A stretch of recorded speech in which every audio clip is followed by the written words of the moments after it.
അസ്സലാമലൈക്കും. ഇന്ന് ഞാനിവിടെ ഉണ്ടാക്കാൻ പോകുന്നത് പൊട്ടറ്റോ റൊട്ടിയാണ്.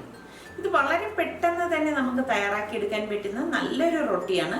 ഇത് കുട്ടികൾക്ക് ടിഫിൻ ബോക്സിൽ കൊടുത്തുവിടാൻ പറ്റിയതും അതല്ലെങ്കിൽ അവർ സ്കൂളിൽ നിന്ന് വരുന്ന സമയത്ത് നമുക്ക് ഉണ്ടാക്കി കൊടുക്കാനൊക്കെ പറ്റിയ നല്ലൊരു ഐറ്റമാണ്. വളരെ പെട്ടെന്ന് തന്നെ നമുക്കിത് തയ്യാറാക്കിയെടുക്കാൻ പറ്റുന്നതാണ്. വളരെ ടേസ്റ്റിയാണ്. ഇതിന് കറി വേണമെന്ന് വളരെ അത്യാവശ്യമൊന്നുമില്ല. വെറുതെ വേണമെങ്കിലും ഇത് നമുക്ക് കഴിക്കാൻ വളരെ ടേസ്റ്റിയാണ്. അപ്പോൾ നമുക്ക് ഈ പൊട്ടറ്റോ റൊട്ടി എങ്ങനെയാണ് തയ്യാറാക്കുന്നതെന്ന് നോക്കാം. ആലു റൊട്ടി ഉണ്ടാക്കാൻ വേണ്ടിയിട്ട് ഞാനിവിടെ ചെറിയ 5 പൊട്ടറ്റോ ഉപ്പിട്ട് പ്രഷർ കുക്കറിൽ പുഴുങ്ങിയെടുത്ത് വച്ചിരിക്കുന്നതാണ്. നന്നായിട്ട് ഇത് പുഴുങ്ങിയെടുക്കണം. എന്നിട്ട് ഇനി ഇതിപ്പം ഇതിൻ്റെ സ്കിന്നൊക്കെ റിമൂവ് ചെയ്തിട്ട് ഇതൊരു ബൗളിലേക്ക് ഇട്ട് കൊടുക്കാം. ഇനി ഇത് നന്നായിട്ടൊന്ന് ഉടച്ചെടുക്കാം. നമ്മൾ നല്ലതുപോലെ പുഴുങ്ങിയെടുത്തത് കൊണ്ട് തന്നെ പെട്ടെന്ന് ഇത് ഉടഞ്ഞു കിട്ടും. ഇനി ഇതിലേക്ക് 1/2 ടീസ്പൂൺ ഗരം മസാല പൊടിയും 1/4 ടീസ്പൂൺ കുരുമുളക് പൊടിയും 1 ടീസ്പൂൺ ബേക്കിംഗ് പൗഡറും, ബേക്കിംഗ് സോഡയല്ല ബേക്കിംഗ് പൗഡറാണ് നമ്മൾ ഇതിലേക്ക് ഉപയോഗിക്കുന്നത് കേട്ടോ. പാകത്തിനുള്ള ഉപ്പും, പിന്നെ ഇതിലേക്ക് വേണ്ടിയിട്ട് ചേർക്കുന്നത് മൈദയാണ്. അപ്പം മൈദ നമ്മൾ ഈ പൊട്ടറ്റോ കണക്കാക്കിയാണ് മൈദ ഇട്ട് കുഴച്ചെടുക്കുന്നത്. ഇതിലേക്ക് വെള്ളം ചേർക്കത്തില്ല, അത് പ്രത്യേകം ശ്രദ്ധിക്കണം. അപ്പം ആദ്യം ചെയ്യേണ്ടത് നമ്മളിത് ഇത്രയും കൂടിയിട്ട് ഇട്ട ശേഷം കുറച്ച് മൈദയും കൂടി ഇതിലേക്ക് ഇട്ടിട്ട് ഒന്ന് കുഴച്ചു കൊടുത്ത് നോക്കണം. ഞാനിപ്പോൾ ആദ്യം ഒരു 3 ടേബിൾ സ്പൂൺ മൈദ ഇതിലേക്ക് ചേർത്ത് കൊടുക്കുകയാണ്. അതിനുശേഷം ഞാൻ പറയാം ഞാൻ എത്ര ചേർത്ത് കൊടുത്തു എന്ന്. ആദ്യമേ കൂടുതൽ ഇടരുത്. കൂടുതൽ ഇട്ട് കഴിഞ്ഞാൽ ചിലപ്പോൾ ഈ പൊട്ടറ്റോയിൽ ഇത് കുഴഞ്ഞു കിട്ടത്തില്ല. അപ്പം ഇനി ഇതെല്ലാം കൂട്ടിയിട്ട് നന്നായിട്ട് കൈകൊണ്ടൊന്ന് കുഴച്ചെടുക്കാം. നമ്മൾ ചപ്പാത്തിക്കൊക്കെ കുഴക്കത്തില്ലേ, അതുപോലെ തന്നെ ഇത് കുഴച്ചെടുക്കണം. പൊട്ടറ്റോയുടെ അളവാണ് കൂടി നിൽക്കേണ്ടത്, മൈദയുടെ അളവ് കുറഞ്ഞു നിൽക്കണം. ഞാൻ ഇനി ഇത് 1 ടേബിൾ സ്പൂൺ മൈദ കൂടി ഇതിലേക്ക് ഇട്ട് കൊടുക്കുകയാണ്. ഇത്രയും മതിയാകും. അതായത് ടോട്ടൽ ഞാനിവിടെ 4 ടേബിൾ സ്പൂൺ മൈദയാണ് ചേർത്ത് കൊടുത്തത്. ഒട്ടും വെള്ളം ചേർക്കരുത്, അത് പ്രത്യേകം ശ്രദ്ധിക്കണം. വെള്ളം ഇല്ലാതെയാണ് നമ്മളിത് കുഴച്ചെടുക്കുന്നത്. ഇതോടൊപ്പം തന്നെ 1 ടേബിൾ സ്പൂണോളം ഓയിൽ ഒഴിച്ചിട്ട് ഒന്ന് കുഴച്ചു കൊടുക്കാം. നമ്മൾ ചപ്പാത്തിക്ക് കുഴക്കത്തില്ലേ, അതേപോലെ തന്നെയാണ് ഇത് കുഴച്ചെടുക്കുന്നത്.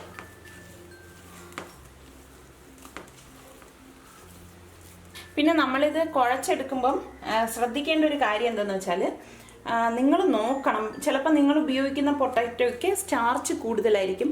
അങ്ങനെ ഉണ്ടെങ്കിൽ ചിലപ്പോൾ 4 ടേബിൾ സ്പൂൺ പോരായിരിക്കും.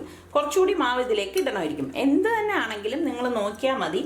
കുറേശ്ശെ മാവ് ഇട്ടിട്ട് കുഴച്ചെടുക്കണം. നമ്മൾ കുഴച്ച് വരുമ്പോൾ ഇതുപോലെ ചപ്പാത്തി പരുവത്തിൽ നമുക്ക് കുഴച്ചെടുക്കാൻ സാധിക്കണം. മനസ്സിലായോ? അതാണ് ഇതിൻ്റെ ഒരു പരുവം. അതാണ് നിങ്ങൾ നോക്കേണ്ടത്.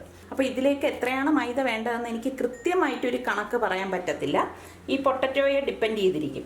അപ്പോൾ നമ്മൾ ഇതിലേക്ക് ഒട്ടും വെള്ളം ചേർക്കരുത്, അത് നിങ്ങൾ പ്രത്യേകം ഒന്ന് ശ്രദ്ധിക്കണം. ഇത്രയും മതിയാകും. ഇപ്പോൾ ഇവിടെ കുഴച്ചെടുത്ത് വെച്ചിട്ടുണ്ട്. ഇനി ഇത് പാത്രം മൂടിയിട്ട് അരമണിക്കൂർ മാറ്റി വെക്കാം. അരമണിക്കൂർ കഴിഞ്ഞ ശേഷമാണ് നമ്മളിത് പരത്തി ചുട്ടെടുക്കുന്നത്. ഈ മാവ് ഞാനിവിടെ കുഴച്ച് വെച്ചിട്ട് ഇപ്പോൾ അരമണിക്കൂറായിട്ടുണ്ട്. ഇനി ഇത് ഓപ്പൺ ചെയ്തിട്ട് ഇതിൽ നിന്ന് കുറേശ്ശെ മാവെടുത്ത് ഉരുട്ടി പരത്തിയെടുക്കാം. മാവ് എടുക്കുന്നതിന് മുൻപേ കയ്യിൽ കുറച്ച് ഓയിലൊന്ന് തടവിയിട്ട് എടുക്കുന്നതായിരിക്കും നല്ലത്. ഒട്ടിപ്പിടിക്കാതിരിക്കാനാണ് നമ്മൾ അങ്ങനെ ചെയ്യുന്നത്. ഈ ഒരു സൈസിൽ ഞാനിവിടെ മാവ് എടുത്തിട്ടുണ്ട്. ഇനി കുറച്ച് മൈദാ മാവ് ഈ പരത്തുന്ന പലകയിലേക്ക് ഒന്ന് സ്പ്രിങ്കിൾ ചെയ്തിട്ട് ഈ മാവൊന്ന് പരത്തി കൊടുക്കാം. വളരെ സോഫ്റ്റ് ആയിട്ടുള്ള ഒരു മാവാണിത്. കൈകൊണ്ട് പോലും നമുക്കിത് പരത്തിയെടുക്കാൻ പറ്റും. ഇപ്പം ഞാനിവിടെ റോളർ പിൻ കൊണ്ടാണ് പരത്തിയെടുക്കുന്നത്. പരത്തുന്നതിന് മുൻപ് കുറച്ച് മാവ് ഇതിൻ്റെ മുകളിലേക്കൊന്ന് സ്പ്രിങ്കിൾ ചെയ്ത് കൊടുക്കണം. ഇത് വളരെ സോഫ്റ്റ് ആയതുകൊണ്ട് തന്നെ നമ്മൾ കുറച്ച് കെയർഫുള്ളായിട്ട് വേണം പരത്തിയെടുക്കേണ്ടത്. ഒരുപാട് കനം കുറച്ചിത് പരത്തരുത്. ഒരു 1/4 ഇഞ്ച് കനത്തിൽ വെച്ചിട്ട് വേണം നമ്മളിത് പരത്തിയെടുക്കേണ്ടത്. കണ്ടോ, ഇതുപോലെ വേണം ഇത് പരത്തിയെടുക്കേണ്ടത്.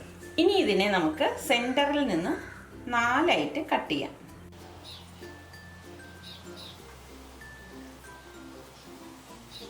ശരിക്കും മക്കൾക്കൊക്കെ ഇത് ടിഫിൻ ബോക്സിൽ കൊടുത്തുവിടാൻ പറ്റിയ നല്ല ഒരു റൊട്ടിയാണ് കേട്ടോ. ഇങ്ങനെ കട്ട് ചെയ്ത ശേഷം ഇതിനി ഒരു പ്ലേറ്റിലേക്ക് വെച്ചിട്ട് ഒരു പാനിൽ വെച്ചിട്ട് നമുക്കിത് ചുട്ടെടുക്കാം. ഇതുപോലെ ഇരിക്കും. വളരെ സോഫ്റ്റ് ആയതുകൊണ്ടാണ് ഇതിങ്ങനെ ഇരിക്കുന്നത്. ഇനി ഇതൊരു പ്ലേറ്റിലേക്ക് വെച്ചു കൊടുക്കാം. വെച്ചു കൊടുക്കുമ്പോൾ കുറച്ച് ഗ്യാപ്പ് ഇട്ടിട്ട് വേണം വെച്ചു കൊടുക്കേണ്ടത്, അല്ലെങ്കിൽ ഇത് ഒട്ടിപ്പിടിക്കാൻ സാധ്യതയുണ്ട്. കണ്ടോ, ഇതുപോലെ 1/4 ഇഞ്ച് കനത്തിൽ വേണം നമ്മളിത് പരത്തിയെടുക്കേണ്ടത്. ഇനി നമുക്കിത് ചുട്ടെടുക്കാം. ഇത് ചുട്ടെടുക്കേണ്ട പാൻ അടുപ്പത്ത് വെച്ച് അത് ചൂടാവുമ്പോഴേക്ക് കുറച്ച് നെയ്യ് ഒന്ന് ഇതിലേക്ക് ബ്രഷ് ചെയ്ത് കൊടുക്കാം. നിങ്ങൾക്ക് ബട്ടർ ഇഷ്ടമാണെങ്കിൽ അതിട്ട് കൊടുത്താലും മതിയാകും. ഇനി നമുക്ക് ഈ പരത്തി വെച്ചിരിക്കുന്ന ഓരോ പീസും ഇതിലേക്ക് വെച്ച് കൊടുക്കാം. ഫ്ലെയിം കുറച്ചിട്ടിട്ട് വേണം ഇനി നമ്മളിത് ചുട്ടെടുക്കേണ്ടത്. ഇട്ട് കുറച്ച് കഴിയുമ്പോഴേക്ക് ഇതൊന്ന് മറിച്ചിട്ട് കൊടുക്കാം. ഇനി ഇതിന് മുകളിലേക്ക് കുറച്ച് നെയ്യ് കൂടെ ഒന്ന് ബ്രഷ് ചെയ്ത് കൊടുക്കണം. നെയ്യുടെ ടേസ്റ്റ് നിങ്ങൾക്ക് ഇഷ്ടമില്ലെങ്കിൽ ഞാൻ പറഞ്ഞല്ലോ ബട്ടർ തേച്ച് കൊടുത്താലും മതിയാകും. ഇതൊക്കെ ഇട്ടാലേ ഇതിനൊരു ടേസ്റ്റ് വരത്തുള്ളൂ.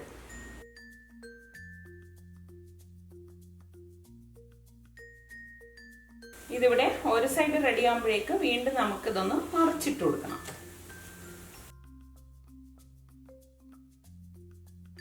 അതൊക്കെ ഒന്ന് പ്രസ് ചെയ്ത് കൊടുക്കണം. കണ്ടോ, നല്ല പഫായിട്ട് വരുന്നുണ്ട്. ഇപ്പോൾ ഈ സമയത്ത് നമുക്ക് കുറച്ച് നെയ്യ് കൂടി ഇതിലേക്കൊന്ന് ബ്രഷ് ചെയ്ത് കൊടുക്കാം. ഞാൻ പറഞ്ഞല്ലോ ഇത് നിങ്ങളുടെ ഇഷ്ടത്തിനനുസരിച്ച് നെയ്യ് ചേർത്തും ഉണ്ടാക്കാം, ചേർക്കാതെ ഉണ്ടാക്കാം. ഇതിവിടെ റെഡി ആയിട്ടുണ്ട്. ഇനി നമുക്ക് ഇതൊരു ബാസ്ക്കറ്റിലേക്ക് മാറ്റാം.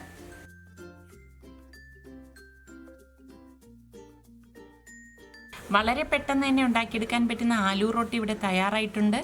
ഇത് കുട്ടികൾക്ക് ലഞ്ച് ബോക്സിൽ കൊടുത്തു വിടുകയോ അതല്ലെങ്കിൽ അവർ സ്കൂളിൽ നിന്ന് വരുന്ന സമയത്ത് ഉണ്ടാക്കി കൊടുക്കാനൊക്കെ പറ്റിയ നല്ല ഒരു ഐറ്റമാണ്. അപ്പം കുട്ടികൾക്ക് എന്തായാലും ഇത് ഇഷ്ടപ്പെടും. നിങ്ങളെല്ലാവരും ഇതൊന്ന് ട്രൈ ചെയ്ത് നോക്കണം. ട്രൈ ചെയ്ത് നോക്കി നിങ്ങൾക്കിത് ഇഷ്ടമാണെങ്കിൽ ഇതിൻ്റെ ലിങ്ക് ഷെയർ ചെയ്യുവാനും ലൈക്ക് ചെയ്യുവാനും കമൻറ്റ് ചെയ്യാനും മറക്കണ്ട. അതോടൊപ്പം തന്നെ സബ്സ്ക്രൈബ് ചെയ്തിട്ടില്ലാത്തവർ ഉണ്ടെങ്കിൽ ഈസി റെസിപ്പികൾക്കായി സലു കിച്ചൻ സബ്സ്ക്രൈബ് ചെയ്യാൻ മറക്കരുതേ. അപ്പം ഞാനിത് ഒന്ന് കാണിച്ചു തരാം. കണ്ടോ, വളരെ സോഫ്റ്റ് ആയിട്ടുള്ള ഒരു റൊട്ടിയാണിത്. ഇങ്ങനെയാണ് ഇതിൻ്റെ ഉൾഭാഗം ഇരിക്കുന്നത്. ശരിക്കും ഇത് കഴിക്കുമ്പോൾ കറിയുടെ ഒന്നും ആവശ്യമില്ല. ഇനി നിങ്ങൾക്ക് കറി വേണം എന്നുണ്ടെങ്കിൽ നിങ്ങൾ ചിക്കൻ കറിയോ പൊട്ടറ്റോ കറിയോ ഒക്കെ കൂട്ടി നമുക്കിത് കഴിക്കാവുന്നതാണ്. ഇത് ചൂടോടെ കഴിക്കാനാണ് ടേസ്റ്റ് കൂടുതൽ കേട്ടോ.